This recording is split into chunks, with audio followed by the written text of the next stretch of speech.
Assalamualaikum sedulur, apa kabar? Semoga sehat selalu.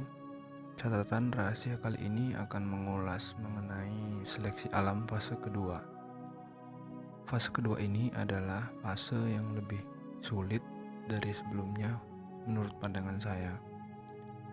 Ada suatu energi dari bawah tanah yang sedang bergejolak, dan ini menyebabkan gunung-gunung mulai erupsi atau semakin banyak aktivitas vulkanik ya.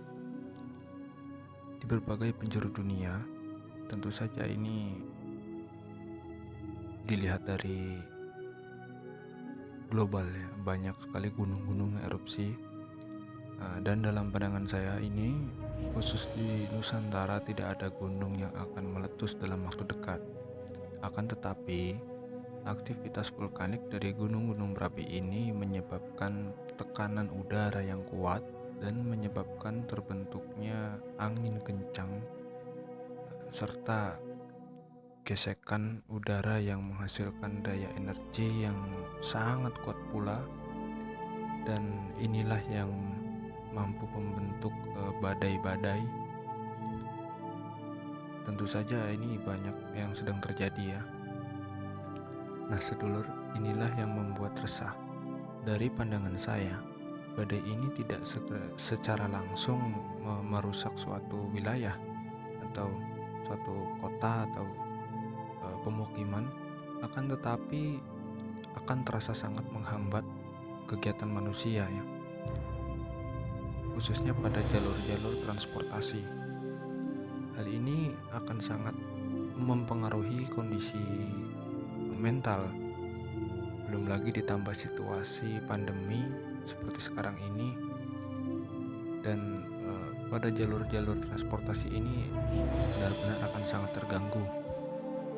Fase kedua ini akan lebih banyak tekanan bagi tiap-tiap individu maupun kelompok. Dan fase kedua kali ini, mulai saat ini, ke depan akan terjadi banyak human error dan meningkatnya kasus-kasus kriminal, banyak siasat jahat dan kecurangan yang terjadi ya. Dan kondisi mental spiritual orang-orang akan banyak yang mengarah kepada sisi depresi, itu disadari ataupun tidak. Nah, dari sedikit hal yang saya ulas ini, tentu saja akan berdampak besar khususnya di Indonesia ya.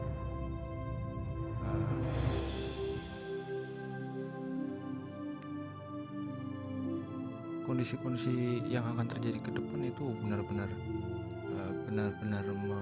menekan dan memancing emosi apapun itu, benar-benar tekanan yang kuat. Di sisi lain, kondisi alam yang sedang terjadi sekarang atau beberapa waktu ke depan itu memang akan sangat berdampak sekali, berbeda dengan tahun-tahun sebelumnya. Di fase kedua ini adalah fase untuk melatih, sebenarnya untuk melatih diri kita, seberapa kuatkah kita untuk bertahan dari siklus ini. Nah sedulur, sebagai catatan saja, untuk ke depan alangkah baiknya jika kita lebih mengasah kreativitas kita dalam bidang apapun yang sedulur tekuni. Hanya saja jangan sampai terpaku pada teknologi modern ya. Tingkatkan skill kita untuk mengolah hasil bumi khususnya. Keahlian, kreativitas benar-benar perlu sekali ditingkatkan, karena pada dalam waktu dekat hal itu akan sangat membantu kita, sangat-sangat membantu kita.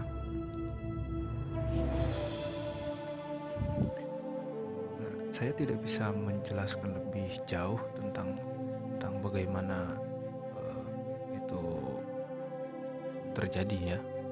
Yang jelas sebaiknya kita lebih berhati-hati, lebih meningkatkan iman kita khususnya, kesabaran kita, ikhtiar kita, tetap berprasangka baik. Itu yang perlu dilakukan oleh kita semua, harus selalu berprasangka baik ya. Nah, sedulur, itu saja yang bisa saya sampaikan dari catatan rahasia, dan mohon maaf jika ada salah ucap. Semoga ulasan ini bermanfaat, tidak ada maksud menggurui, dan saya akhiri video kali ini. Terima kasih. Wassalamualaikum warahmatullahi wabarakatuh.